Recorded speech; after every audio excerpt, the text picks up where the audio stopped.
Matt, Scott, Ruben, Elliot.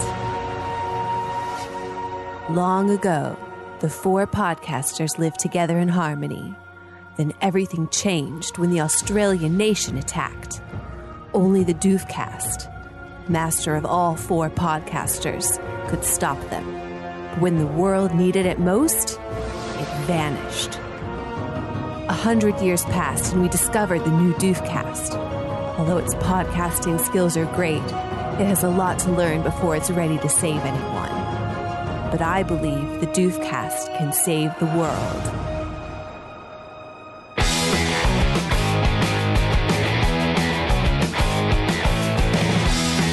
Hello and welcome to the Doofcast, the official variety podcast of doofmedia.com. I'm Scott Daly, and I've finally done it. I'm finally the podcast lord. And I'm Matt Freeman, and Matt, you're banished. What? I'm Elliot Diebold. You're banished also. Ruben, introduce yourself. Are you gonna Banished! banish me? Now that I am alone here, I will continue to do this podcast all by myself. Thank you, everyone. I hope you enjoy me talking about this show. Just kidding, everyone. Welcome back to the show, Ruben and Elliot. It's good to have you guys here again. Oh, thank God. Thank you. I thought we were banished for real. I was about to just click Skype and just hang up. Just close the call right there. Guys, we are here to bring balance back to the world of Avatar and discuss Book 3, Fire. Once again, the Avatar love is so great among our patron community that one of our patrons has used their pick to make us talk about the show again. Special thanks to patron Zendrex for using their episode to make this conversation happen.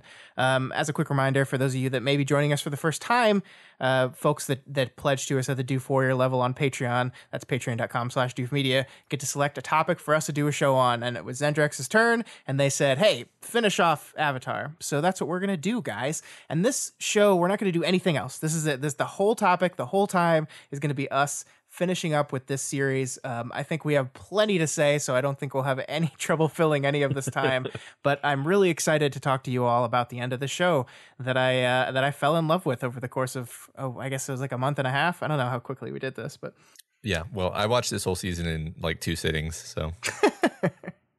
Yeah, we're actually, so little inside baseball, we're recording this episode a month before it's going to come out because, one, Matt finished it super early.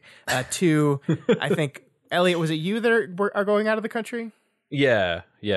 Yeah, so Elliot is going out of the country, and we wanted to make sure we needed Team Avatar back, right? We discussed the first 2 seasons of this together. We needed all of us here to discuss the third one, and the only way it would work is if we recorded it really super early.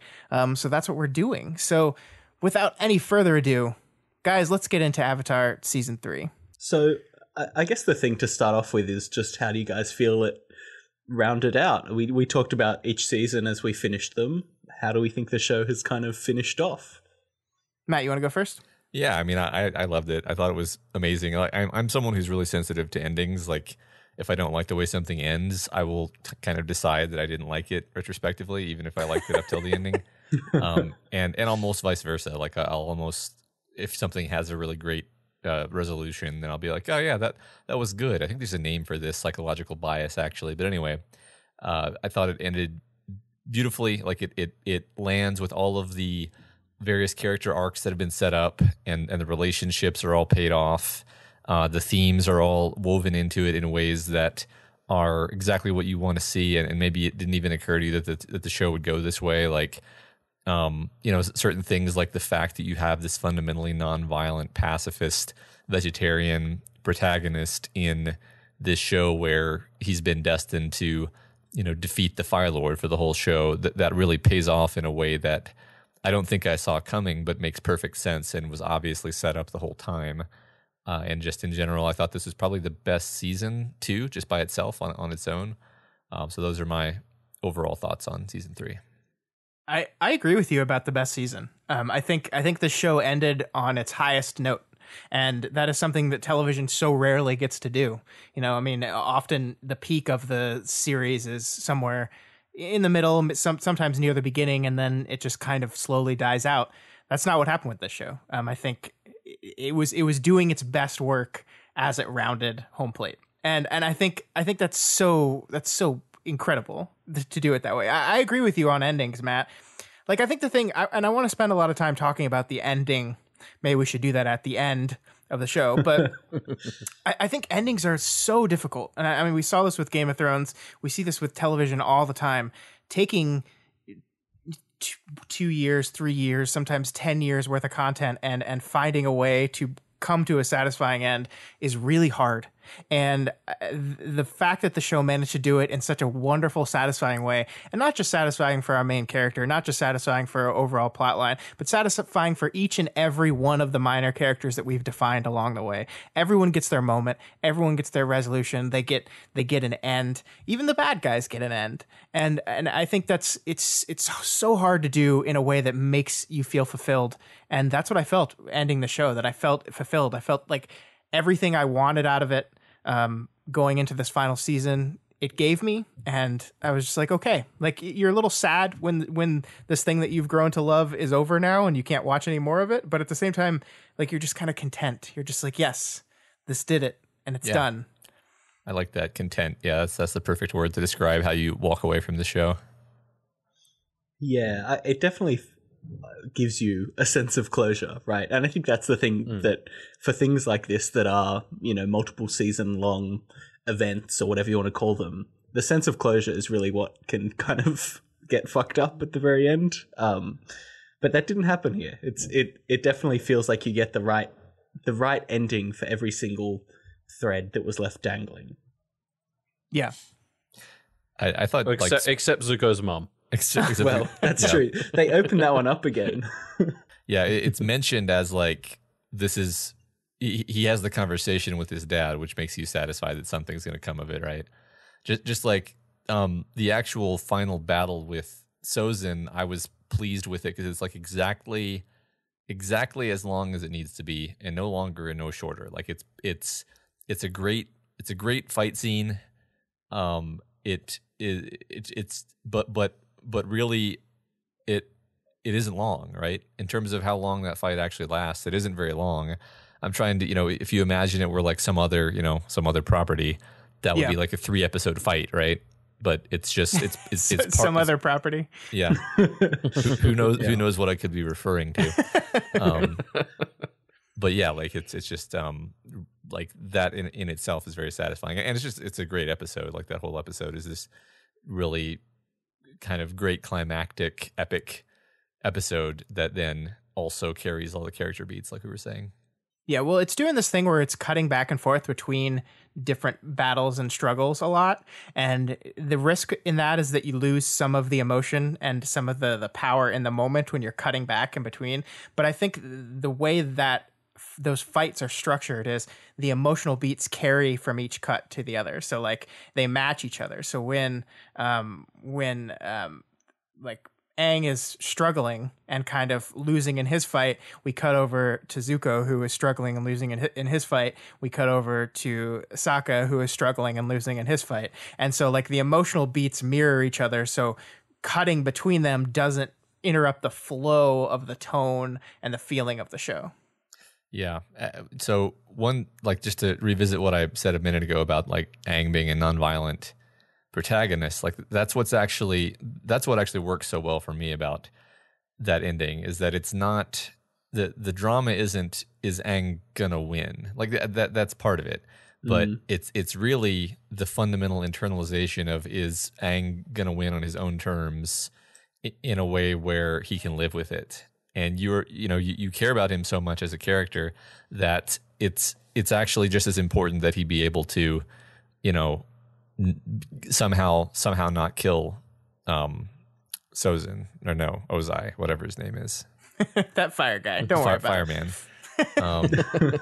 So yeah, I thought that was great. That was a great twist, and it gives you something else to care about other than like, is Batman going to get punched? Right. Yeah. I totally agree. Can we talk about the fact that that's really the conflict of the finale? In this kids show, there's the they don't just take the easy way out of like, oh yeah, of course you have to just defeat him in air quotes, but not actually think through the ramifications of that. That's the core struggle that Aang has to face, right? Is, hey, I don't want to kill this guy. Yeah, I noticed one thing in the show, like they have to say the word kill or die so many times that they actually start using strained euphemisms for it, because they can't say, Aang, you're going to have to kill the Fire Lord that many times in a children's show. Yeah. Which, I mean, it is a very mature subject matter, and it's kind of, they seem to have dodged their way out of being restricted on that. And I don't have a problem with it. I just noticed it, definitely. Yeah, and I mean, the thing that I like about it is, look, like, everyone he goes to for advice is giving him the same thing. All his friends, no, you have to do this. He goes back and talks to 4 different avatars, and they all basically give the same advice. Like, you have to take the opportunity that's given to you.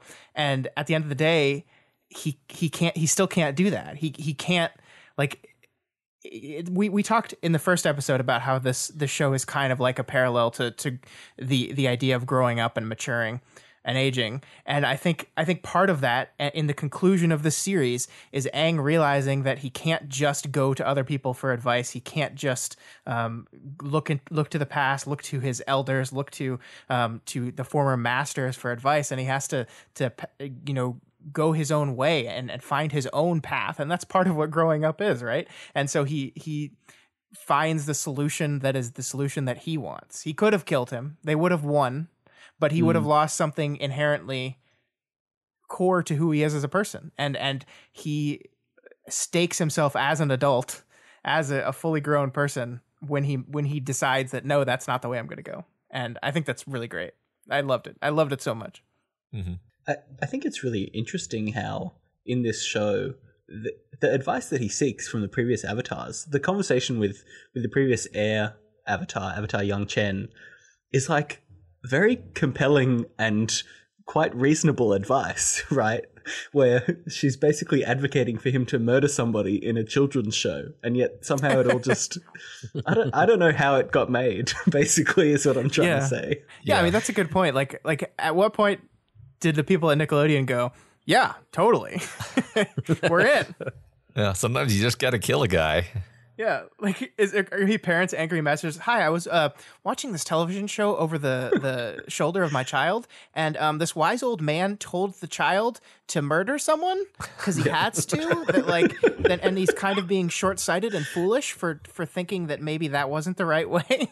Yeah, it's like it's a bold stance, and it's a stance that I think trusts your audience to know what you're doing, right? Like, and I think they've earned that trust by this point in the show. That like immediately in my mind, I was like, okay, we're definitely doing something with this. And these people that Aang has looked to for advice and guidance the entire show are now giving him advice that goes against everything that he is. And I can't get over how wonderful of a decision that was to decide to rest the final conflict of your story on that beat.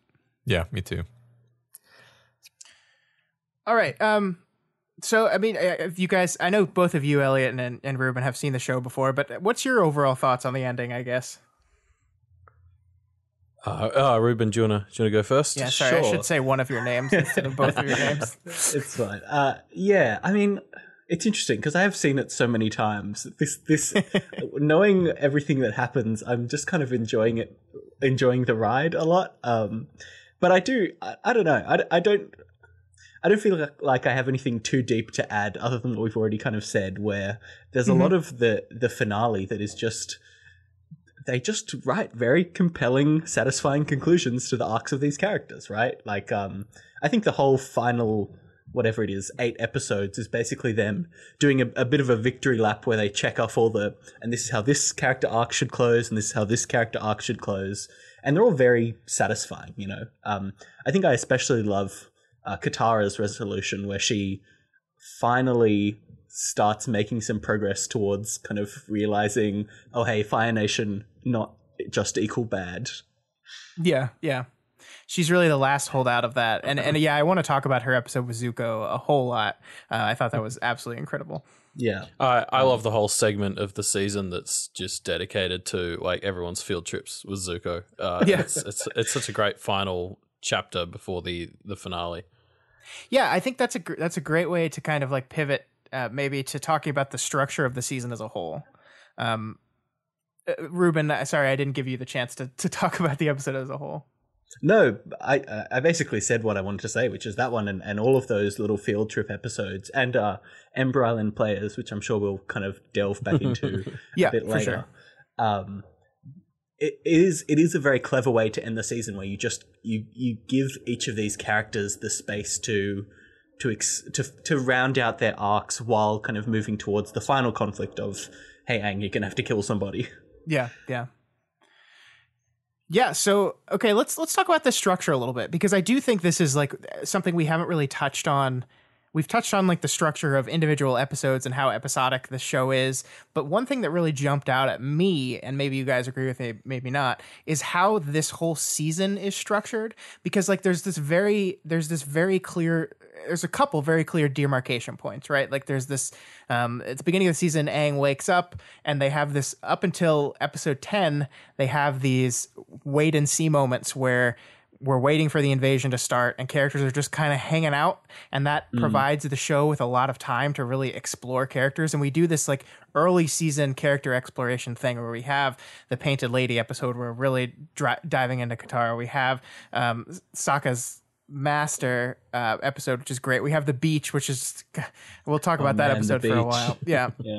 We have all these things, and then we have the invasion two-parter, and the episode shifts into the latter half where everything after the failed invasion becomes the integrate Zuko into the team episodes. And that's what the second half of the season is basically we're dealing with Zuko's final decision to finally reverse the bad decision he made at the end of the last season. He rejoins the team, and we have all these episodes where we're doing that, just like you said, the field trips with Zuko, which the show itself calls out in wonderful ways.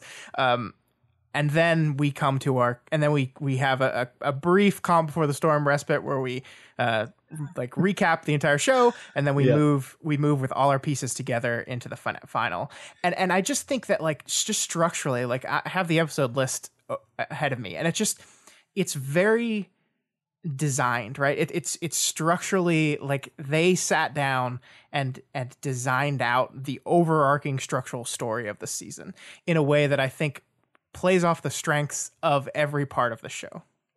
I think it is very much, I see it as very similar or maybe a slight evolution of what they did in season 2. Like season 2 kind of had the same structure where the first half was very much still them wandering around the Earth Kingdom, sort of looking for an earthbending teacher.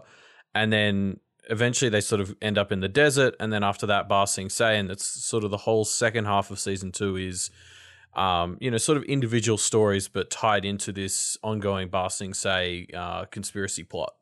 And so I think season 3 is just maybe a slightly better version of the same formula. I think both seasons work really well because of it. Yeah, that's true. I didn't think, like, I didn't look at this. This didn't jump out as me as much in season 2. But now that you mention that, and I'm looking at the list for that, I do see the same pattern here, where that's that same. They have the same overarching plan for the season, and then the kind of mini arcs for how they get to it. Yeah, absolutely. Matt, how do you?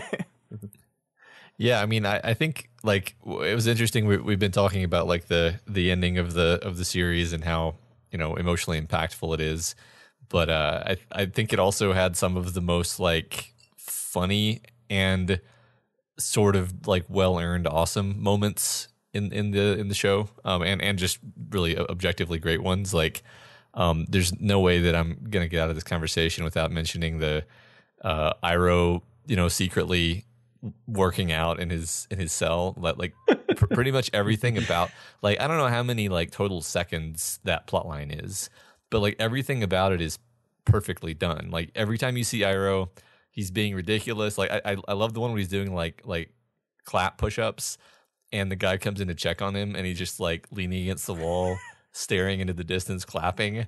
And like that made me laugh. And then finally, when he's alone, he rips off his shirt, and he's incredibly ripped.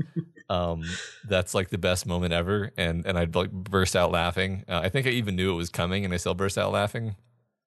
Everyone agree with me, I assume. Yeah. Oh yeah. Yeah, Absolutely. of course. I mean, my favorite bit, I think my favorite part of that is when the jailer comes in to give him the food, and she's like, and he says to her, like, you need to take the afternoon off. And because they've just spent like the entire season setting up how tough he is now, you're just like, oh, this is gonna get real. And you know, we don't get to see it, which has always bothered me a little bit because I always wanted to see Iroh go nuts, but it's still awesome even though we don't see it. Yeah, it's during the eclipse too. So he's right, like Yeah. so he's just using that sweet clap push-up strength. He's not doing any fire bending at all. He somehow broke out of the steel cage Yeah. using his muscles. You see the bars full on bent. I know, later it's when crazy. Zuko goes to there. Fun fact: that friendly guard is voiced by Serena Williams. I don't know What? if you guys noticed that. I did not. Yeah. No, Okay. yeah, there you go. Was she just like a really big Avatar fan? I'm confused. I have no idea how that happened, honestly. Every time I just think, wait, that voice sounds like different to the kind of voice actors that they would normally get. And I look it up and, it's Serena Williams. That's crazy. That's crazy. I don't know what the story is there. So I'm thinking of like how to approach the rest of this conversation, right? I think we have a lot to say and how to do it. And I think probably, in my opinion, the best way to approach this is to really just walk down our characters one by one and talk about how the show concludes with them. And I kind of want to start with Iroh since we were talking about him. And I like, we talked about how funny it was that he was ripped, and it's great. It's a great comedic beat and I love it. But I love it as a character moment too, because I love he's this guy who, like, the whole show, he's trying to help his adopted son, basically his nephew, but for all intents and purposes, his son, find the right path, become the person he knows he can be, become the good person, redeem himself. The end of the last season, he fails him in that. He makes the wrong choice. He goes back. He betrays his uncle, whatever you want to call it. He doesn't do that. And Iroh, like, at the early part of the season, seems like a person who has just kind of given up on everything, right? Like he lost his son, and then his new adopted son, he's lost him now too. And then he starts working out, and then he starts like bettering himself, and you see that there's a person who still even now has not given up. Whether he's given up on Zuko or not, he's not given up on the fight. He's not given up on fighting to make this world a better place. And I just think that's a wonderful turn to take for the character, where like I honestly believe the first time we saw him that he's just given up, he's just going to be depressed, and then maybe it'll be Zuko that like rouses him out of his depression after he's changed his mind, and no, that's not what the show did with him at all. Yeah, and then they earn like the biggest tearjerker moment I think in the whole show when Zuko finally reunites with him near the end, and like breaks down apologizing, and Iroh hugs him, and you're just like, okay, cartoon, you've defeated me. Yeah, I was never angry with you. It's like I that scene, like, a story and writing is working on you where as Zuko approached Iroh's tent, I was nervous. And it's like I think in the back of my head, the logical part of my brain was just like, of course he's going to forgive him. He's going to love him. Like, they're not going to have this story. They're not going to have this arc of the story end with, oh no, you suck. You made the wrong choice and I hate you forever now, nephew. Get out of here. Like, that's not what they're doing with this story. But in the moment, you're so emotionally invested in Zuko and in what he's going through that you kind of like hold your breath as he walks in that tent. And then of course the show plays off it great when he's just snoring in there. So like this big climactic moment that they built for the character is temporarily delayed. And I think like, I don't think that joke ruins the moment. No, but I just like, I was really like taken aback, and I made sure to write this down while I was watching because I was nervous. Like this is this big moment. This is Zuko's, like, after everything he's done and everything he's gone through in the second half of the season to try to right himself. This was it. And man, they sold that. They really did. Yeah. I mean, and I guess that's the cool thing is that was clearly, if not, written down in detail, it was set up the whole time. Like, you knew you knew this is where these characters were going, or not you, but I mean the writers knew this is where these characters were going the whole time. Yeah. Even from the beginning, where Zuko is this completely brash, basically just a villain. There's no depth apparent, and then the depth begins to be revealed. But the writers had it ready there the whole time.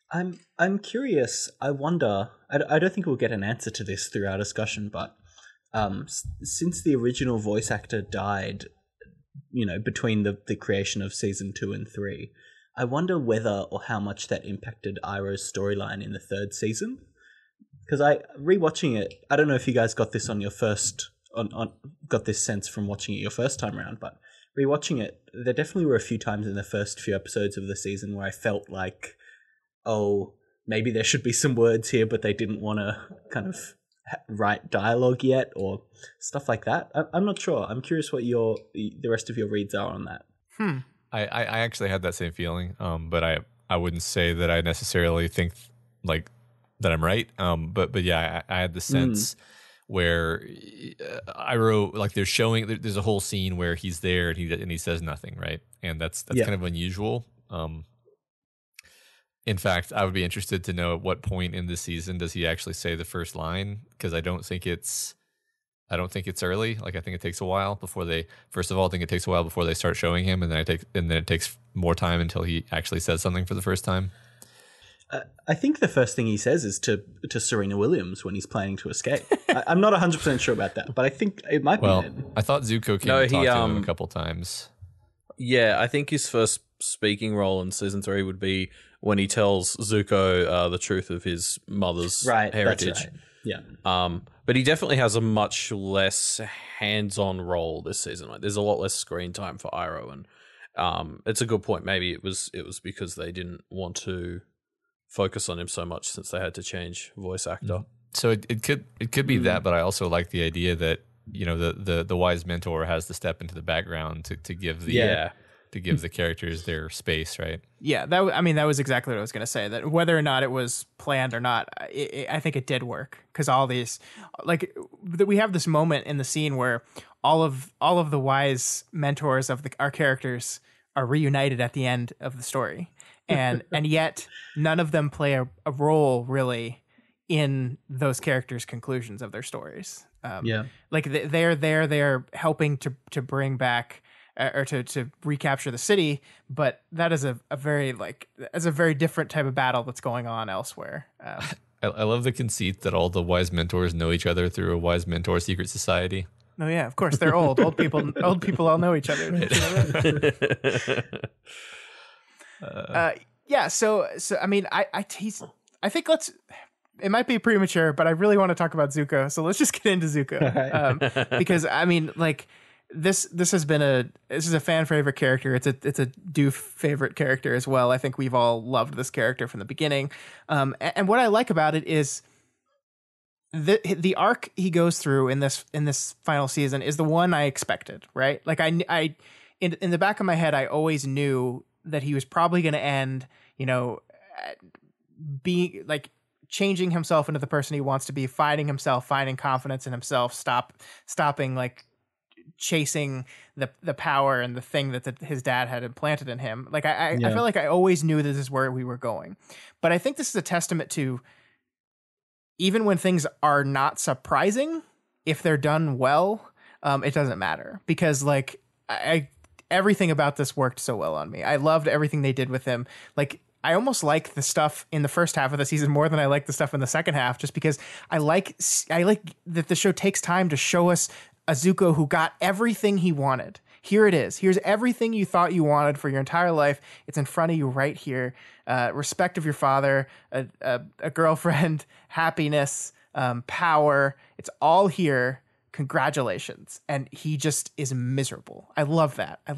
So much. I love the parts where like they're like insisting that he ride around in a litter, and he's like, okay, I guess. Like it just it doesn't really, like he's trying to enjoy it. He's trying to enjoy this life that he thinks he should enjoy, and he's just so confused that he doesn't. I agree. That's great. And then I think one of the funniest moments for me was him practicing his I want to join Team Avatar speech. Hey, Zuko here. And just like I thought that was so great. Just Yeah, I love conflicted Zuko in the first half of the season, but also Zuko is a great straight man for the rest of the team. Like he's just really he's so serious, and they all just needlessly, maybe not needlessly, but endlessly kind of poke fun at him. And it just works. It just works so well as a kind of comedy device for the latter half of the season. Yeah, we talked about how Toph like inserted herself into the team and really was a new character in a new way for our central characters to ping off each other in new exciting ways. And I do think Zuko does a very similar thing in this season, where he's just this new device, this new element of the story to allow our characters not only to be important parts of their overall arcs, but in the quiet moments, in the little in between moments, they get to ping off him in really fun ways. Like my favorite joke in the entire story is my first girlfriend turned into the moon. And it's just like Zuko gives this totally perfect deadpan, like almost no emotion. That's rough, buddy. It's just perfect. Like it's just perfect. And I think that he does that he has those moments with each and every one of the characters where he's pinging off them in these fun ways. And I think it's great that the episode where he joined the Air Temple episode, like he doesn't do it right. Like he still fucks up, and it's not just like he shows up and then they just argue for a while and then he's with them. He's like desperately trying, and it's like this he's kind of always been like the cool, like thinks he's badass character, and just seeing him fumble and screw up in every part of this interaction just shows like how out of his element he is in this decision. And I love that. The bit where Toph shows up and you're like, oh, okay, this is how he's gonna like, Toph's gonna be his ally and help him get in, and then he just burns her and like it sends him further backwards, and he's just lying on the ground like screaming at the sky, and every time I really feel that, because it's just any hope he might have had that he'd actually get accepted by the group, he just burnt it. Yeah and I love that. I think that's so great. Yeah, because like you empathize with him feeling like, am I just a bad guy? Like is this my nature, that I'm just gonna even hurt the person who comes to reach out to me? Yeah. Well, and then in the later episodes where he can't bring his firebending back because just the source of it is so. I love that. I love that concept conceptually too. Like the source of his bending was this rage, this anger, this lifestyle that he had, and now he's kind of lost, and he's found he doesn't. It's kind of a way of literally representing him trying to find his new purpose. Like he's made this choice. He said, I don't want to live that way anymore, but I'm going to join the Avatar. I'm going to help him, but he's really kind of still lost within that central, like it's nice to say, it's nice to be like, okay, I'm going to join the Avatar. I'm going to help him stop my father. That's what I'm going to do. But like, okay, who are you though? Like he still hadn't quite answered that question. Mm-hmm. And that the firebending element is a great way of having him kind of finally settle on that answer to that question. I loved it. I like that. And it works for more than just Zuko as well. Like I think as a reframing fire in the world, as that episode does, was important for like a lot of things, including Aang's storyline and just the whole concept of whether the Fire Nation should even exist. Like I think before that episode where you sort of come to the conclusion that fire is life just as much as it is destruction, you're sort of like, well, isn't this going to be a recurring problem? Like if the Fire Nation is built around an element of violence and destruction, like, that's not sustainable. Yeah. And having the Sun Warriors sort of really reframes it on multiple levels, which I really like. Yeah. That's a good point. That's cool. Another cool, payoff of Zuko's character and something that was impressively set up last season is, we commented last episode that we never actually got to see him channel lightning like Iroh was trying to teach him to. And of course, that payoff comes in this season when his father tries to get him, and he perfectly channels it back and then runs. And you're like, yeah, that's if you're gonna break these episodes, if you're gonna break these seasons up into like sub seasons, I think him doing that and leaving is clearly like the end of the Zuko tries to be a part of the Fire Nation, half of the season. I like that too. I mean, that brings me to just like a general point about how well I think the show does at paying off on setups, just in general. Like there was the whole war balloon thing was something that I was like, in the back of my head, I was like, did they just forget that they set that up? And then suddenly the invasion happens and you're like, oh no, they didn't. This was the plan all along.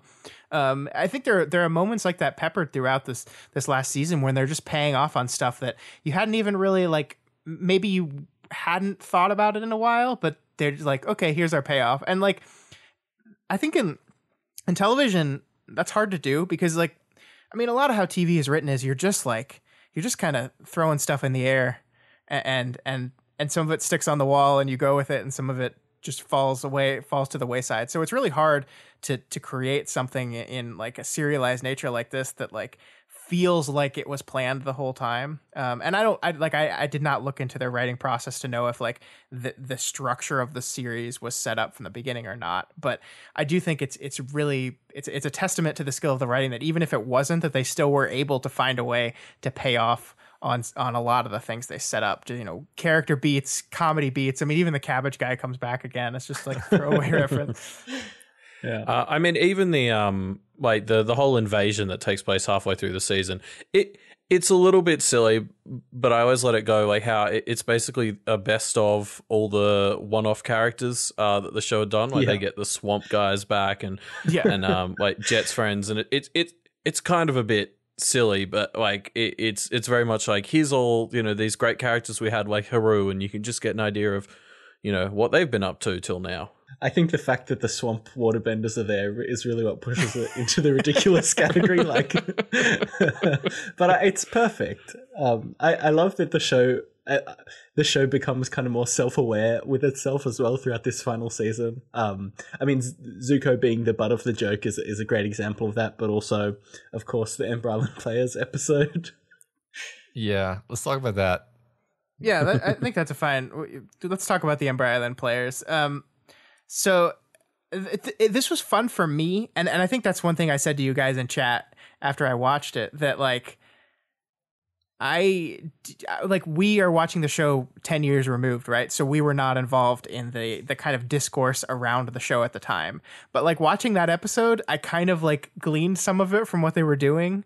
Like the whole Great Divide joke where they're just like, oh, it's the biggest canyon in all of the world. Let's just move on. So in the back of my head, I'm like, oh, I guess the audience didn't like that episode, and that's them acknowledging it. It's fun stuff like that where you're just like, you're getting an idea of what the conversation around the show was at the time it came out. I think that's fun. Yeah. The writers also use it as a bit of an opportunity to sneak in some stuff. So like one thing I'm sort of vaguely familiar with is there was a couple of writers who really wanted Katara and Zuko to get together, and it was really Nickelodeon that said no, like Katara has to get with Aang, or all the 6-year-olds will like quit the show. And so that, like, you know, in the Ember Island Players thing, there's all this stuff between Katara and Zuko, and that's basically, you know, as close as those writers could get to actually putting it in the story.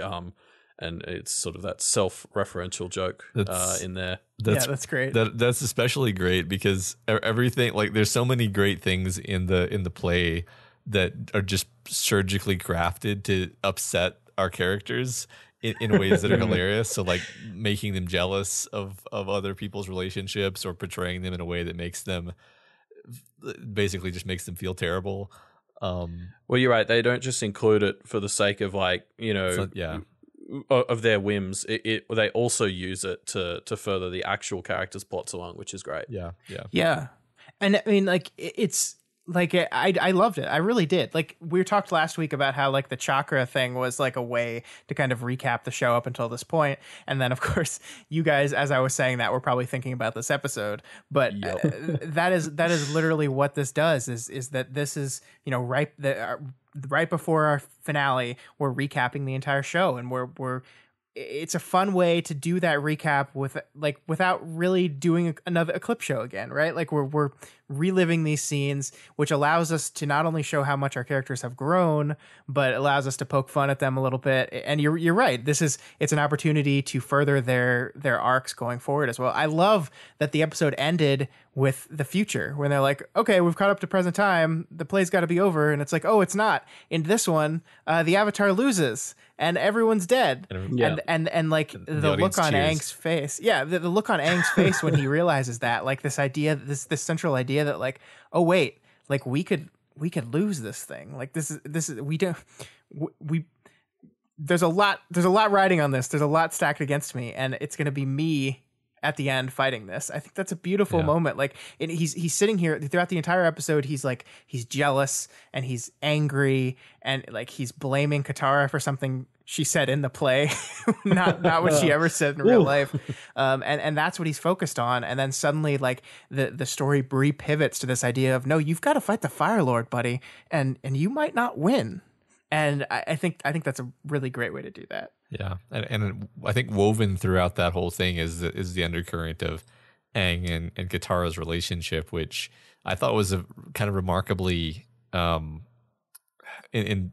what's the word, like genuinely upsetting romantic misunderstanding type thing, where Aang is just like they're both kids, they're both not sure what they're doing, and Aang like handles it extremely poorly.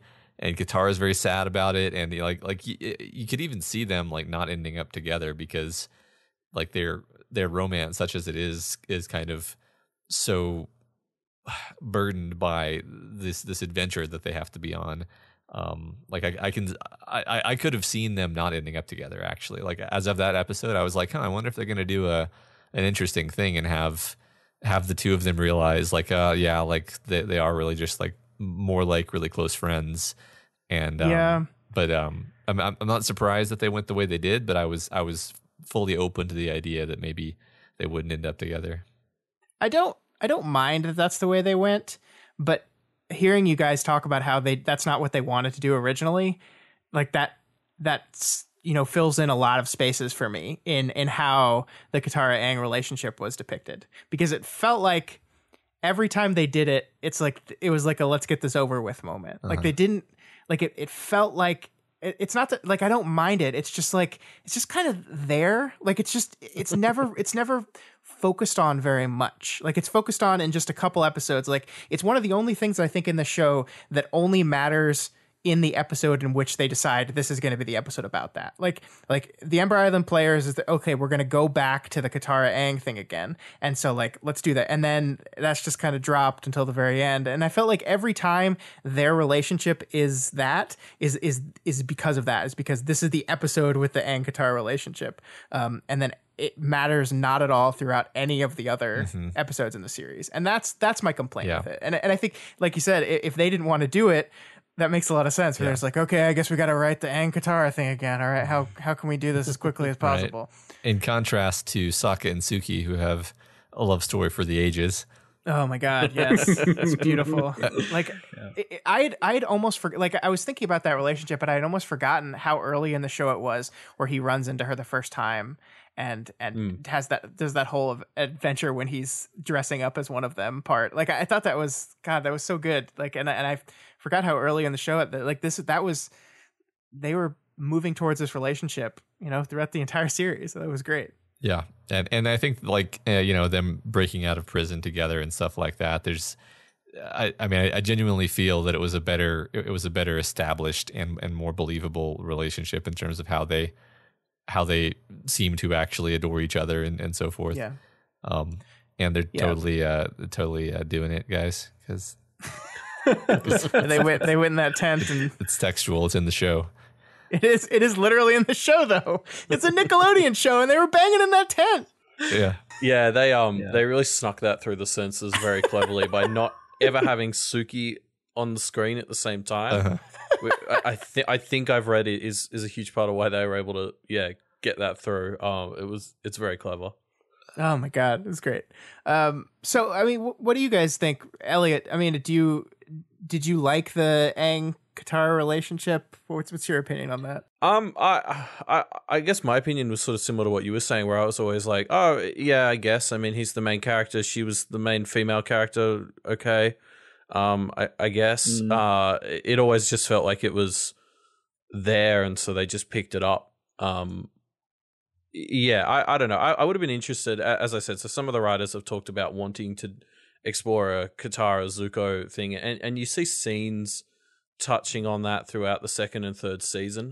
Like I think they, despite Nickelodeon telling them not to, they sort of tried to lay seeds in case they could change their minds. Yeah. And I don't know, that might have been more interesting, but I guess I'm fine with this show not focusing that much on the relationships anyway. So yeah. Yeah, that's true. I feel like I think I have the most positive opinion of it out of the group, I think, because I kind of agree that it is a bit underdeveloped. But I think it's important in the sense that it really lands Aang as a 12 or 13-year-old kid in my mind, I think. Yeah. Because he has this full-on like childish crush on Katara throughout the first 2.5 seasons, and it finally kind of matures into a bit more of an adult crush. Is that a thing? I don't know. Yeah. Towards the invasion and the end of the season, but yeah, I think I have more positive feelings on it just because I think it really does humanize Aang and kind of play off you're the Avatar, but yes, you're actually also just a 13-year-old kid, and it kind of normalizes him a bit more. I like that, and it kind of makes you feel worse for him too, because he nothing's going Aang's way, right? Like he's gonna have to fight this terrifying guy. He doesn't want to have to kill him, on top of not even knowing if he can defeat him. And the girl who he kind of thought was going to be his girlfriend, that's not working out for him. Like I think the way they use the romance is largely to hurt Aang rather than to give you something because I mean, I guess to maybe spin what I said a second ago a different way, like Sokka and Suki, they are working together as a couple successfully in their scenes, and that's what makes them fun to watch together. Like they don't have unnecessary fabricated conflict to make you worry about if they're going to end up together. Like it's not played that way. Whereas Aang's relationship with Katara is, when it's being used in a romantic sense, it's used to make you feel like his situation is even worse.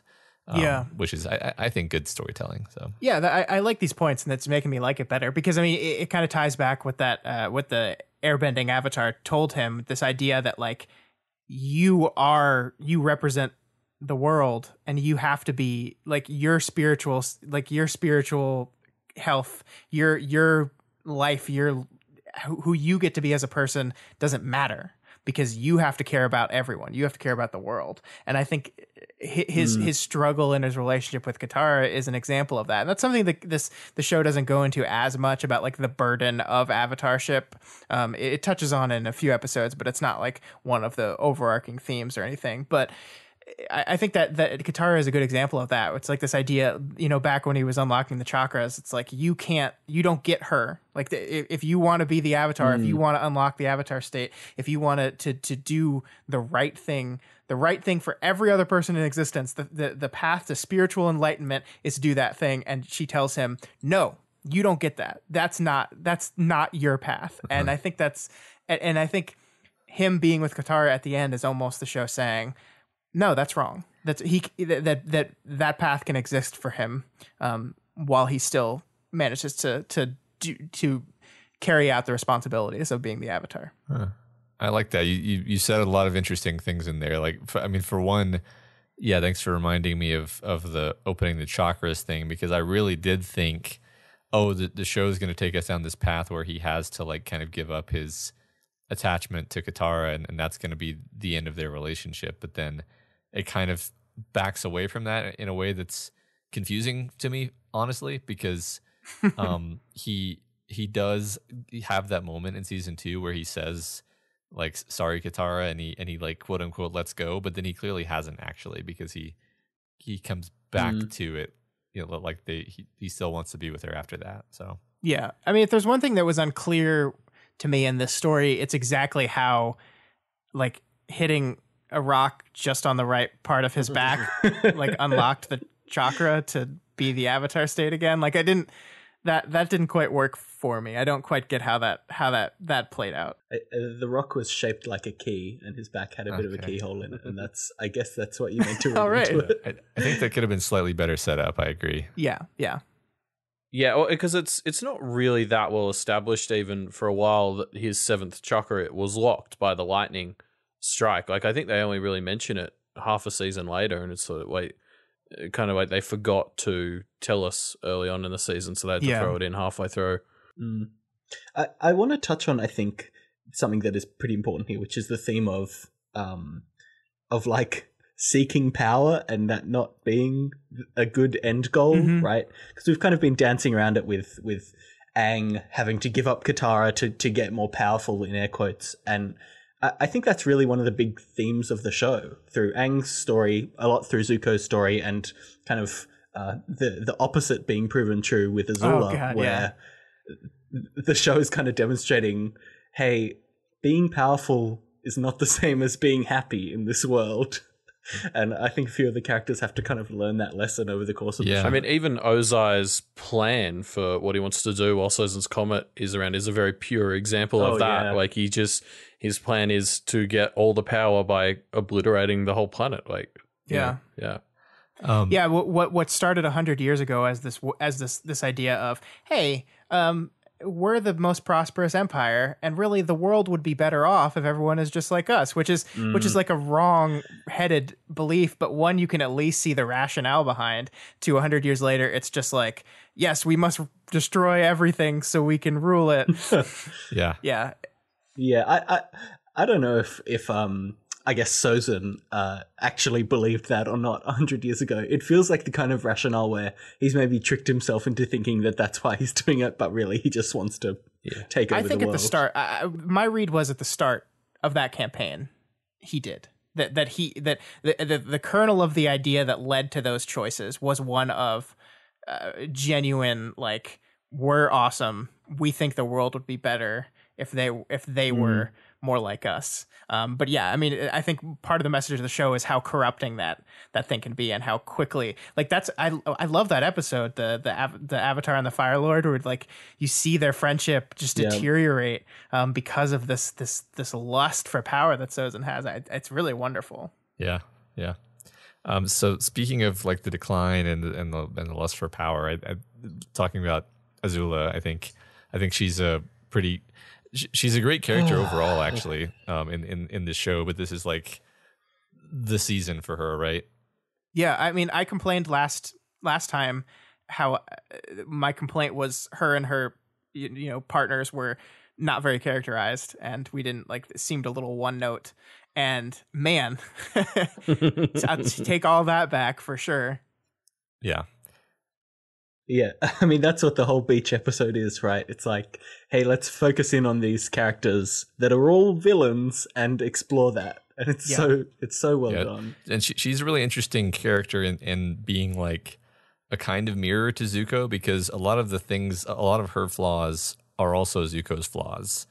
But there's something like basically the lack of willingness to realize the negative consequences of her actions, I think, is what sets her apart. Like I think she and Zuko start out at almost the same place, except Zuko has this sensitivity and this empathy that she doesn't have, and it takes 2 whole seasons for his sensitivity and his empathy to wear away at all the other aspects of his character that have been basically conditioned to be the way she is. But she reacts like, it's very good, like, psychology, right? Because she's fundamentally frightened and reacting to the world out of fear and a desire for self-preservation, and that is why she continually grasps for power. And maybe she did have empathy at some point, and it was kind of like crushed out of her by her life. But like, she ends up in this place where she's as secure and powerful as she could possibly be, and completely alone, right? Oh, and God, seeing her just completely collapse in that episode was just It's really tragic. It really is. It's so sad. The animalistic noises she makes in the final shot of her are tragic. Yeah. When she's just chained down and she's just breathing fire and then starts like whimpering.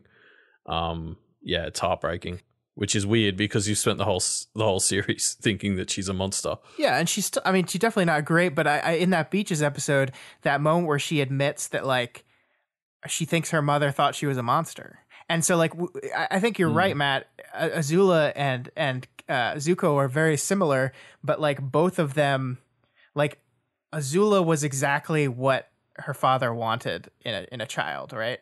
And Zuko was much closer to his mother and how his mother was. And so like there was this, they both wanted the affection of their father, but Zuko, had the affection of his mother, not the affection of his father. Azula, in her mind, had the affection of her father, not her mother, and it just completely changes their route to the end, and how they react to these things and how they choose the choices that each of them make. Yeah. And there's no part of you that's happy seeing the way Azula ends up. I mean, you're glad that like our characters that we like more are alive, but like. It's just this tragic moment. Like that whole fight is beautiful and heartbreaking and like, The part before Zuko kind of gets knocked out of it, when it's just the two of them using their comet powered firebending, I thought was some of the most beautiful animation of the entire show.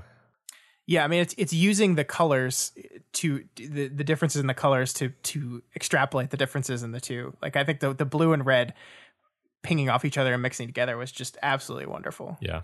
So is it the case, and maybe I don't know where my brain pulled this from, but like that when she left, her mother went to say goodbye to each of them, but Azula was asleep and she didn't wake her up, but Zuko was awake.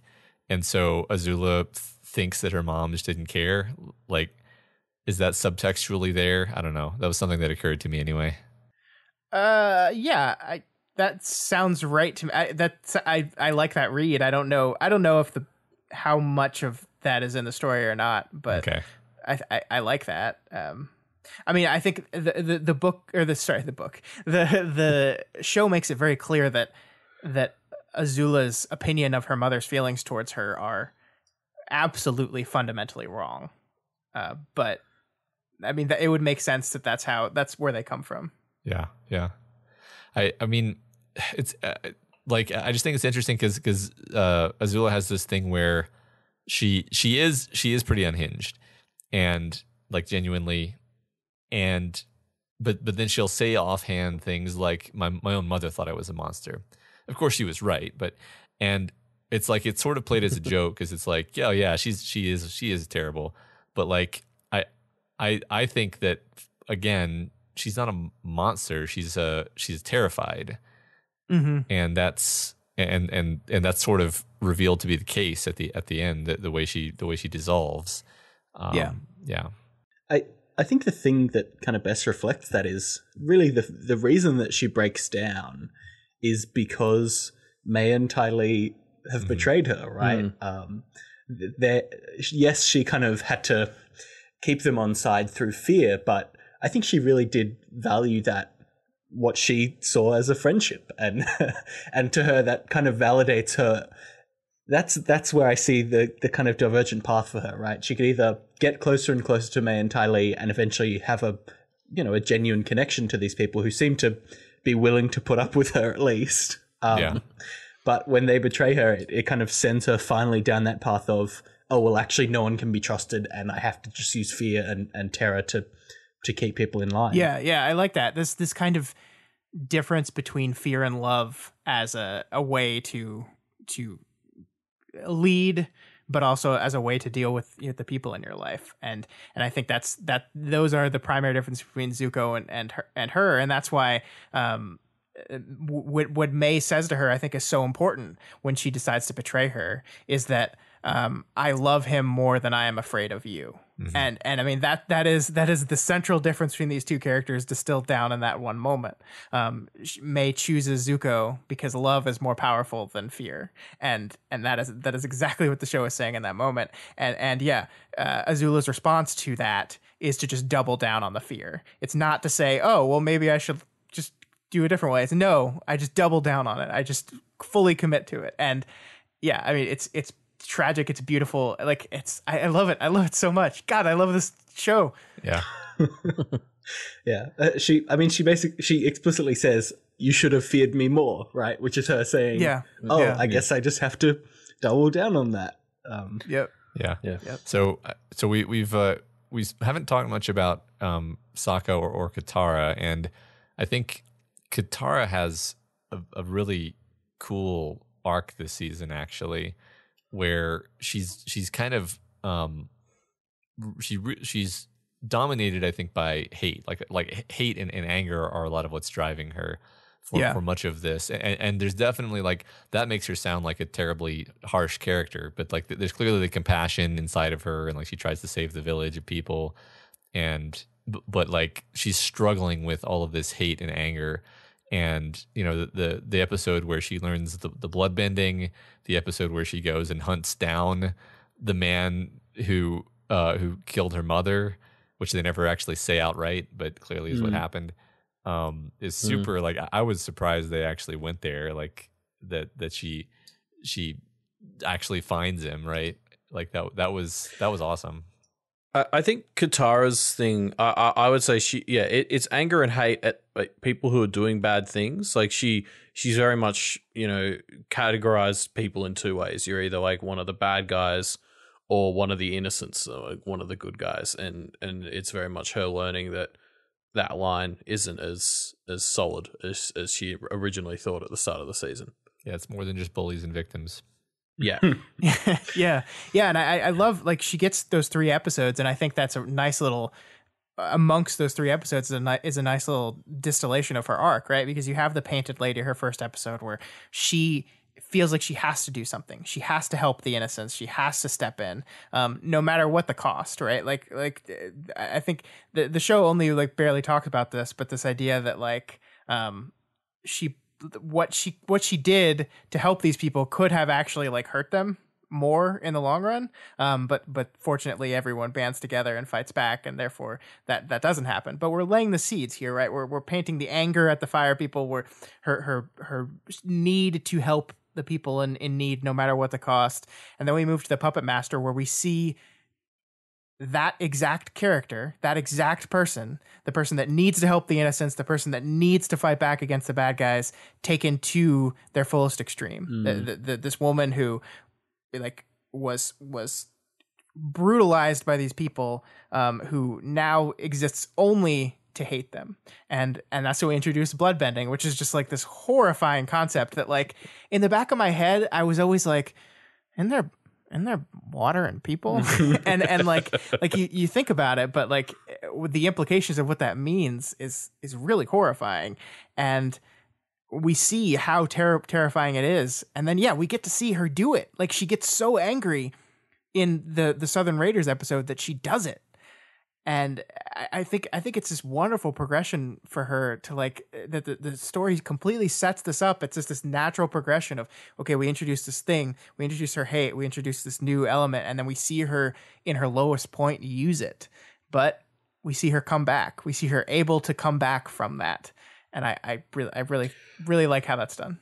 I'd be interested to get you guys' read on Zuko's role in that episode, The Southern Raiders, because to me it's always felt a bit off. Like he's generally someone who's sort of come to a lot of peace after he joins Team Avatar, but he's very much an enabler of Katara's worst tendencies in The Southern Raiders. And I'm just curious what everyone else thinks about that. Yeah, I mean, I think in this moment he's kind of desperate to win her over. He's won over everyone else on the team, and she's like really the only one holding out. So he's motivated primarily by like getting her what she wants. And so while that is a little bit different from how he is normally, I think that's his motivation here, is like I need to get her. The only way to win her over, the only way to get her to see that I've changed, is to help her get exactly what she wants. And that maybe doesn't align with the growth I've had, but I mean, he's also still like, I don't know, like he's still a very different kind of person. Like even like the calm, like more centered Zuko is still like a super different kind of person from Aang, right? Like he's still an angrier person just generally. Yeah. No, and I guess we see that at the start of the finale when he's really the one pushing them all to, hurry up and kill his father. Yeah. Yeah. He has more of a warrior mentality. And I think just the idea of taking vengeance on the guy who killed your mom is a very relatable idea for him, actually. Mm-hmm. Yeah. Yeah. I want to touch on bloodbending a bit more because I do think it's so great that Katara learns, basically the most powerful thing we've seen in the show. And she only ever uses it once, and it's her lowest point. Like this incredibly powerful technique it kind of goes back to what we were talking about before with the idea of power not being a good end goal. The most powerful technique in the show is a failure when she uses it. I think that's so interesting. I really think that's a very kind of clever summation of what the show's trying to do. I like that a whole lot. I do. I think it shows that like the show's opinion on power is so straightforward. Like I don't think they're really trying to like ponder this on a deep level. I think they're very much of the opinion that the moral compass of the show is lust for power is bad. Yeah. Because never in any moment in the in anything to do with bloodbending does the show paint it as anything other than horrifying and bad. No, it doesn't matter who it's done on. It doesn't matter why it's being done. The show is very clear with how it depicts the usage of that. Like you could choose to animate bloodbending in a way that like looks badass, right? Like you're using people as your puppets and like they're doing cool stuff and you're controlling them. But the way it animates the bloodbending is like the herky jerky movements, like it's terrifying. It's just like inherently terrifying. And like the show is not interested in having any kind of moral conversations about that. It's like, no, this is wrong. This is bad. Yeah. That's just the way it is. There's also what it represents, which is she got it from the old woman Hama, who basically is a different path that Katara could take. Yeah.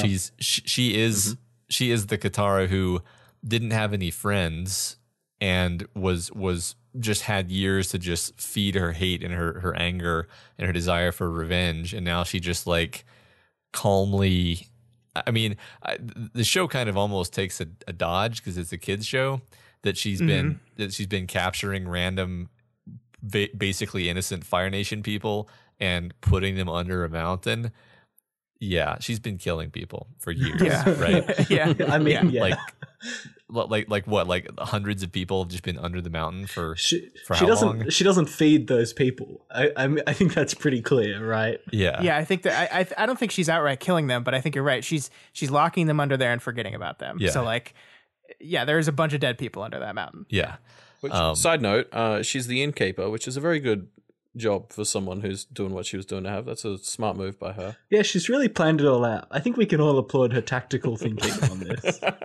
Right. Yeah. No, I mean that's another instance where the show has someone espousing just a terrible, horrible thing, but at the same time you're like, well, didn't the French basically have to do this during the Nazi occupation? Don't we kind of think of them as heroes? I'm so confused. That's interesting. Yeah. So, okay, I want to talk about Toph a little bit here. And I think then we can talk about Sokka a little bit because we can't not talk about him. But if I was disappointed by anything in the final arc of the show, it was that I felt like Toph kind of got a short shrift a little bit. And I think the show even acknowledges that, like when it's poking fun at the Zuko the field trips. It's like Toph doesn't get one, and she's trying to get one. Like she's talking to Zuko about her issues. She's like talking about her parents.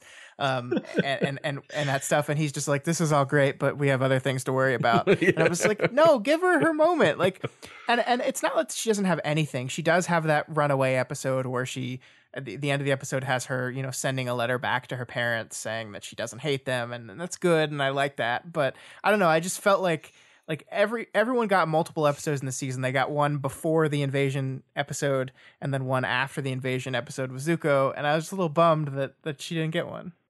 I think you're right that Toph gets the short straw here, but what she really does get a lot throughout the series is she has these moments of just like incredible wisdom. Like there's one where I think it's the Ember Island players and Zuko and Toph are just having this conversation in intermission, and she kind of delivers these Iroh-esque wisdom nuggets to Zuko a few times, and I think she does it for some other characters throughout the show as well. I really like that part of where she goes throughout the season. Yeah, I guess it didn't hurt my feelings. Like, if I were to defend it, I don't know if you'll find this compelling or not, but I would say like season 2 is kind of Toph's season. Season 3 is kind of Zuko's season, and then and so it's okay that Toph doesn't get an extra episode chunk in season 3.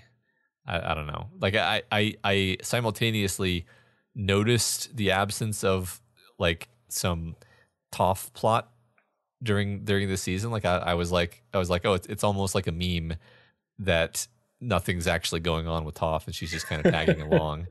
But it doesn't. I don't dislike it either. Yeah, I mean, I think that's fair, and I don't think I dislike it. I just think like, oh, I'm a little bummed. Mm-hmm. I wanted to see more of her.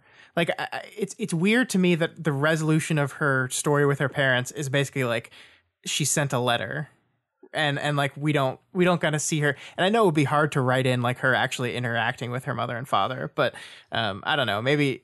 Maybe that's me asking for too much, but I did like how she loved that the person who depicted her in the play was a giant man. Yeah. I thought that was fantastic. Well, she was originally going to be male, so it was another one of those great little writers in jokes. Was originally Toph was going to be a man. Oh, let's make her a man in the show. Oh, that's great. I didn't know that. That's great.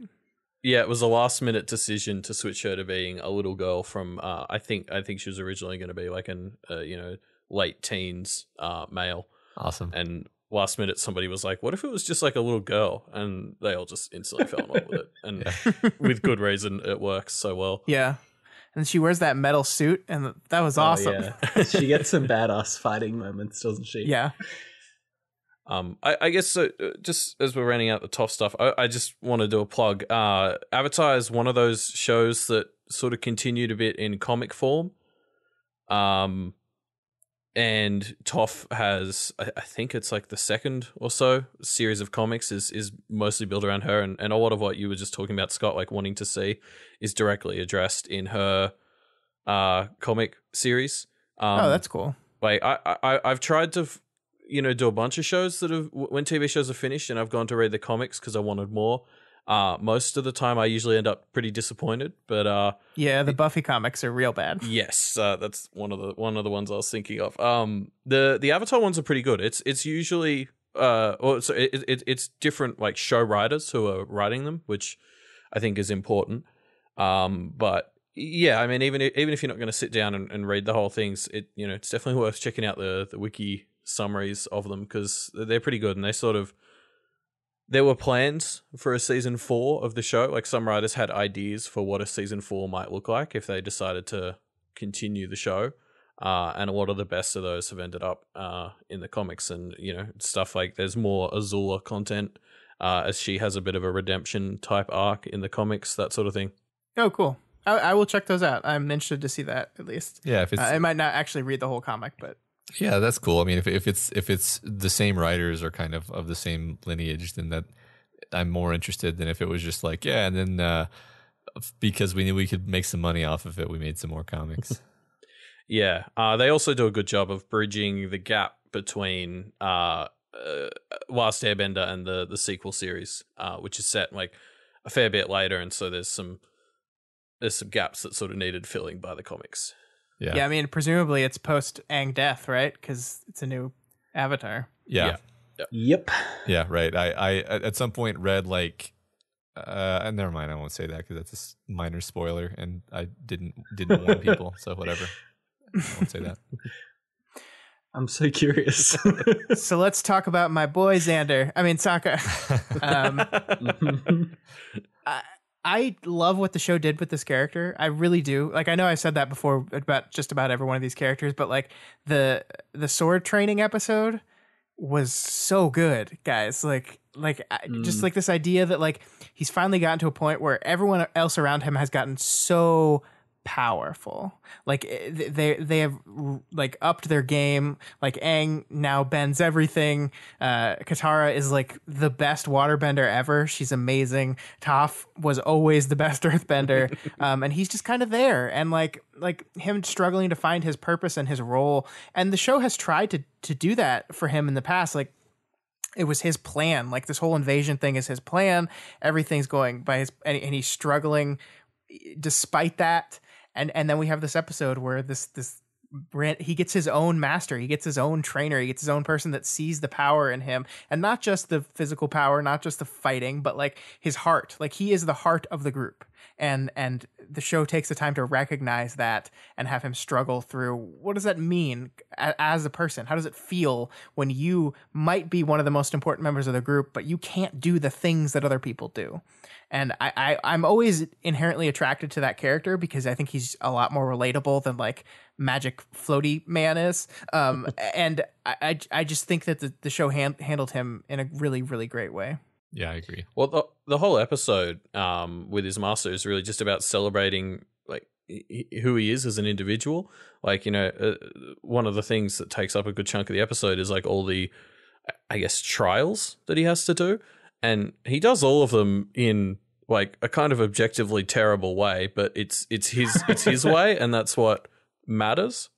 Yeah, you're right. I mean, like he feels like a failure for it each time, like because on the surface it looks like failure, but then the master's like, no, like you did it your way. And I love he's fighting him at the end, and he's like, oh yes, good, great, this is perfect, and I love it so much. Yeah, right. I mean, I just finished reading Musashi, which is a 1,000-page book about a guy learning how to sword fight. And I noticed a lot of the same tropes here, actually, like this idea that like you're going to learn how to sword fight by painting, and that being a warrior is more about like expressing yourself through your weapon than it is like perfect technique. So I mean, that's all very like tried and true, good use of tropes, actually. I think the other part of Sokka's arc that I really like is he puts together this great invasion plan, and it goes okay considering, but he fucks up parts of it, right? Like he fails delivering the speech before the plan, which is a pretty big part of being the tactician battle leader, is rallying the troops, and he just can't do it. I think his arc of kind of maturing, all of the characters grow up over the course of this season, but I think Sokka is the one that really feels like he finally kind of comes into his own and becomes actually confident in himself, which I think is a nice arc for him to have. Yeah, I agree with that. I just love him. I don't even know what to say anymore. I just love him so much. I love like he's the guy that in the beginning of the show made like the kind of nearly sexist jokes. By the end of the season, he's in a committed, lasting relationship. He knows who he is and what he wants to be. He's confident. His boomerang gets a hero moment as well. Yeah, but it doesn't boomerang back. I think one critical thing about Sokka is his relationship with his father, because Aang doesn't have parents. Toph's parents are alienated. Zuko's parents are gone and trying to kill him respectively. Katara's more kind of lined up with her mother as being a motivator for her, although she does have a complicated relationship with her father. But Sokka in particular has a more kind of classically healthy relationship with his father, where he just idolizes his father and wants his father's approval and wants to be like his father kind of the way Zuko does, except Zuko's father's a horrible person, and he has to struggle with that. And yeah, I actually like that, like Sokka messes up the speech so horribly, and his father comes in and bails him out, and like you can really empathize with like what a horrible feeling that would be. Like he was trying to be like the big man in this moment, and he can't do it, and his dad has to do it for him, and like that's such an infantilizing feeling, and he's so disappointed in himself. Yeah. But like you said, it doesn't, like, it gets him down for a minute, and it definitely undermines his confidence for a minute, but he comes back from it, and he's hard to really get down. Like that's one of the kind of admirable qualities of his character. Yeah. And so yeah, I think that's one of the keys to what they're doing with his character. I think one of the things I like most about his relationship with Suki is the trust there. Like I'm focusing on this moment in the final episodes where they're separated as they're crashing the Zeppelins into each other. And Suki is separated from him, and there's this moment where he like wants to go back, and she says to him, "Don't worry, I'm fine. Finish the mission." And I feel like, and earlier in the show, Sokka wouldn't have been able to do that. Would have been so concerned with being the one that saves the girl, that he would have like said, "No, I've got to come save you." But this relationship is so built on trust that he's just like, she says, "No, don't worry, I'm going to be fine." And they're equals on that regard. They're both, good fighters. They're smart, they're clever, they're resourceful, and he just trusts that she's going to be okay. And of course, she comes back at the end and saves him. And it's a really great moment. And that makes you like, that endears you to their relationship. And coming from a guy who was like the kind of chauvinist type, typical teenage boy character at the beginning, I think that makes his end of his story land even more for me. Yeah, I like that. That's cool. Yeah. I think we touched on this a bit in season 1, but I definitely have this relationship to Sokka as a character where he kind of starts out being the bit of a jerk, kind of protector / provider male character, and his arc is learning how to kind of still be that, but in a healthy and loving way. I just think that's such a nice, healthy message for like young teenage boys to relate to. It's awesome. Yeah, sure. Yeah. Especially in a world in which there's a lot of really powerful people around them, and they have to accept that. They have to accept that they're not going to be the most powerful, the most important, the most manly, quote unquote, person in the world. Yeah. Speaking of that, I like this idea that his response to that, to recognizing I'm not a bender, I'm never going to be a bender, is to say, okay, well, what can I be good at? And he goes out and he finds something that he can be good at, and he chooses to get better at sword fighting. And it's like, yeah, like that is what you should do as a human being. If you're frustrated by a lack of power or ability, like that should be fuel to motivate you to go find something that you can do. And I thought that was a great message. Mm-hmm. Back in season 1, I think season 2 as well, he has this like love of scheduling that's played off as a joke a bunch of times, but obviously that's the seed of him becoming this kind of tactician style guy in the team. I think that's also a really kind of nice bit of growth for him, like finding the thing that he actually likes and is good at, to the point that other people make fun of him for it. And, and that's just his niche. Right. Well, also just like little things, like he came up with the idea to do like a submarine amphibious landing, which the picture. Oh my god. Yeah. Right. He's an idea guy, not a details guy. And he's terrible at drawing, which is another great recurring joke. Oh yeah, that's a great recurring joke. Yeah. Well, I mean, it's the last joke in the whole show. That's true. That's true. Yeah. Yeah, all right. So we've been going it's been a while now. I expected this episode to be long, but is there anything else specifically you guys wanted to talk about before we kind of wrap this whole thing up, this whole series up? I had one thing, Sure. which is you mentioned before how, so obviously it's Doof Warrior patrons who get to suggest an episode topic. Mm-hmm. One of the other perks for patroning Doof is getting to be a part of the Q&A sessions, I think. Mm-hmm. I can't remember exactly which level that is. But one of the questions that came up in the most recent one was, what is the best TV show ending of all time? And I believe Matt had just finished the show and mentioned Avatar, and you accused him of recency bias, Scott. So It does sound like me. So I was just curious to see where you guys are sitting on that at this point. Yeah, I like, without actually like sitting down to quantify this and look at TV shows, I can say that I think this is one of the most successful television show endings I've ever watched. I think it accomplishes everything it sets out to do. It ties everything together in really good ways. It hits every single note. It hits every single thematic beat. It closes every single arc the way it needs to do it. So, I mean, you know, surface level 5-second analysis says, yeah, it would be up there for me for sure. Yeah, I still keep it up there among the top. Like, the only reason why I wouldn't say like it's better than, I don't know, Breaking Bad, for example. That's always one of my go-tos, is like Breaking Bad is just trying to do a very different thing. Yeah. I mean, it's definitely better than, like, I have no problem saying it's better than the ending of most TV shows, because most TV shows have terrible endings, like genuinely awful endings. And the reason is that, like, usually TV shows don't land, they crash land as their funding runs out eventually. You know? Yeah, that's true. Yeah. And like Breaking Bad is actually one of the few where they were like, no, it's done. We're ending it. Sorry. I know we could probably keep making more of these and winning awards, but they would just become stale or ridiculous. And this was three concise, efficient seasons of storytelling and a planned ending. I mean, that's actually pretty rare, and they do it great. So yeah, I put it up there among the top. Okay, cool. Yeah, I'd say one of the best is where I'd put it. So Yeah. I'm glad we're sort of all on the same page there. How was it received when it came out? This is something I have no knowledge of, like what popular culture was talking about the show at the time. Was it received very well?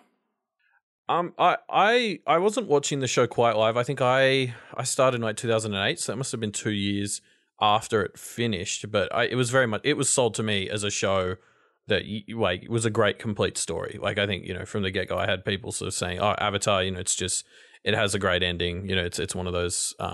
It finishes. It's not just a good show. It's a good story."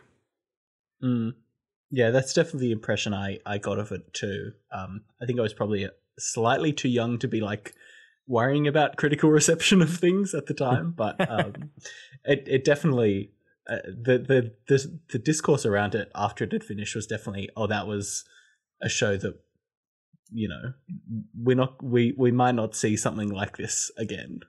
Ruben, are you telling me you haven't been doing this since birth? What's wrong with you? Well, I only started diving into critical podcasts about media about 3 or 4 years old, I think I was. Something like that, yeah. Oh, okay. I'm a late Yeah, comer me too. to the genre. Yeah, it's a little late, but we'll make do. Yeah. I think one other thing I wanted to touch on before we wrapped up was, and I'm kind of surprised we haven't talked about this at all in our 3 episodes, is the music in this show. Yeah. It's just I don't know. So there's a I think the composers were referred to as the track team. Is that right, Elliot? Yeah. For this and for Legend of Korra, the sequel show. The music in the show is so emotive and great. I'm really I know there's a lot of great things in the show, but I'm still kind of surprised that we haven't touched on it at all. I think the fact that they still haven't released the soundtrack to this show on like iTunes or on a CD or anything should be classified as a war crime. It's a travesty. I'm like super embarrassed now that I didn't really notice it, and like I normally think a lot about music and appreciate music, but I guess the fact that it was so kind of seamlessly part of the storytelling is actually a positive. You know, it wasn't distracting in any way. I don't know. Now I have to go back through and listen to the music. I'm not a huge music person. I mean, I like music, but I don't like study it, so I never like know what to say about music. But I mean, there were a couple moments in this season in particular where the music really stuck out to me. I think the Azula Zuko fight is one moment in which the music kind of like everything else fades except for the noises of fire and the music over top it. And I think that's one of the moments where the music gets to be highlighted, that my brain says, oh, there's music here, Scott, you should pay attention to that. And that's one of the moments I did. And yeah, I was very, very impressed by the music, at least in those moments. I think it's definitely worth going back and listening to some of the tracks. And it will just kind of impart on you this emotional sense of like what was kind of going on in the story when this track was playing. You'll be able to immediately kind of call back and go, oh yeah, this is this thing. And it kind of really sells to me the idea of this music is so perfectly integrated with the show that you don't really notice it. But if you go and listen to one of the songs, you'll just be like, oh shit, this brings back all these memories of this exact moment when it happened. Sure. Yeah. Yeah. I'm going to do that now. So yeah, I kind of want to do that now too. It's not, so they haven't released it. That's crazy though. That's crazy. Yeah, I think there's copies of a lot of the songs on YouTube. I don't know where they came from or how legitimate they are, but they're good. Cool. I think some of the composers have released some of the songs or all of the songs on their kind of different avenues, YouTube or whatever, but they haven't done any kind of like official Avatar soundtrack, I think. Yeah, okay. All right. I think is that it? I think so. Did we talked about the beach episode a bit, didn't we? A little bit, yeah. We did, yeah, cool. Yeah. So I guess we're down to the final question of the night, the most important question ever. I'll let you guys answer, and then of course I will come in with the final answer that is only the only allowable one. Is Avatar: The Last Airbender anime? Ruben? I think Aang makes a lot of anime facial features during season 3, so I'm going to say yes. All right. Elliot? I sort of touched on this in the Discord a bit, but my answer is generally no. Oh. Ooh. Oh. Matt? No, this is not anime. Interesting. I'm getting outvoted. Interesting.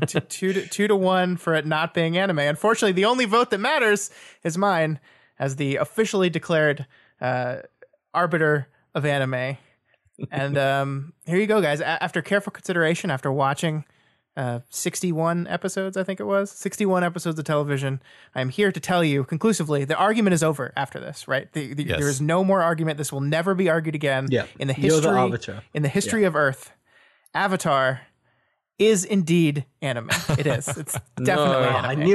I knew it. What the hell? Come on, guys. Come on, look at it. It's anime. Just look at it. But it's good. Yeah, well, there's exceptions to every rule. Wait, yeah. Scott, does this mean there's a good anime? Scott likes anime?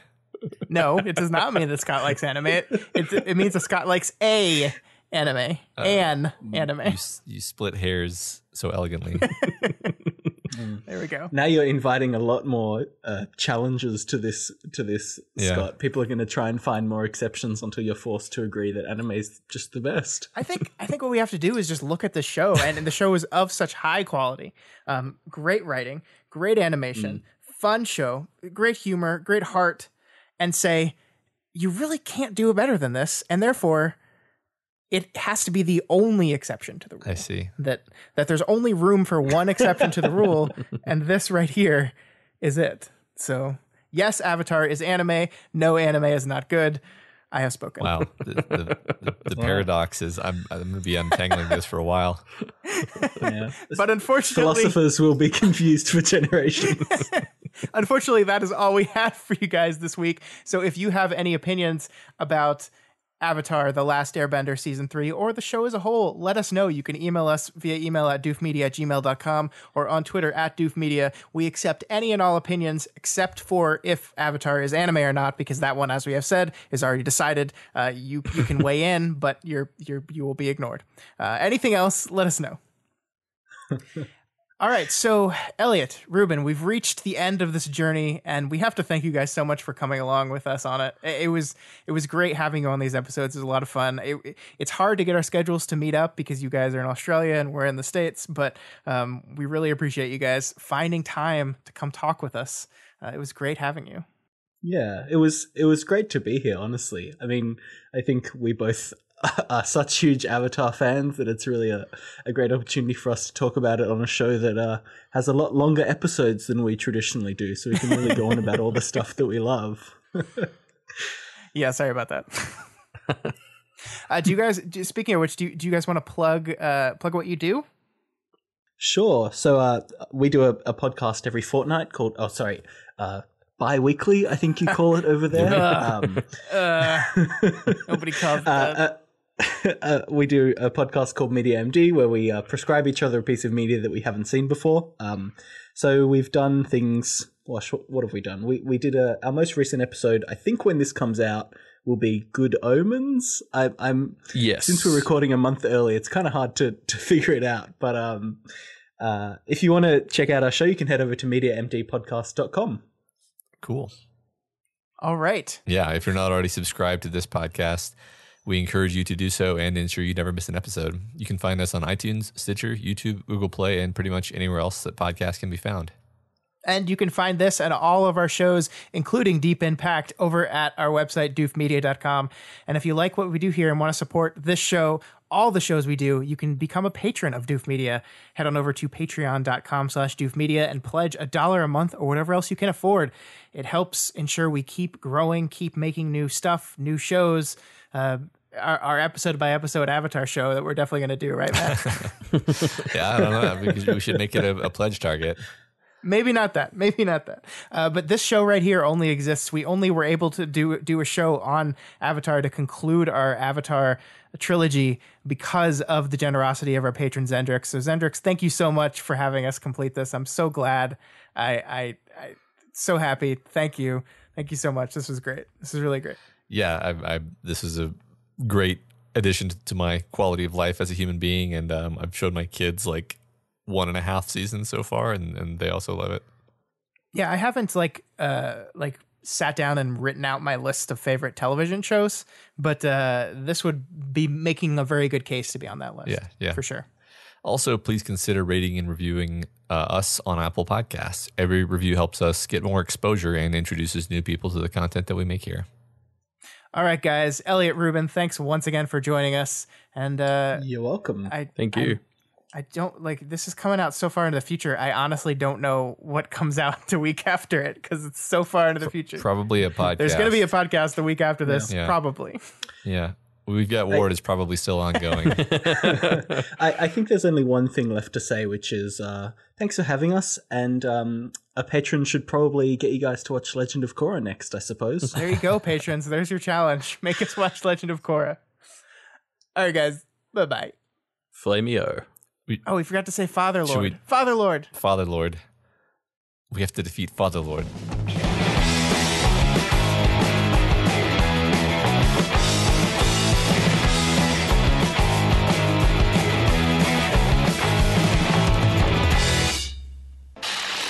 My name is Doof, and you'll do what I say. My name is Doof, and you'll do what I say.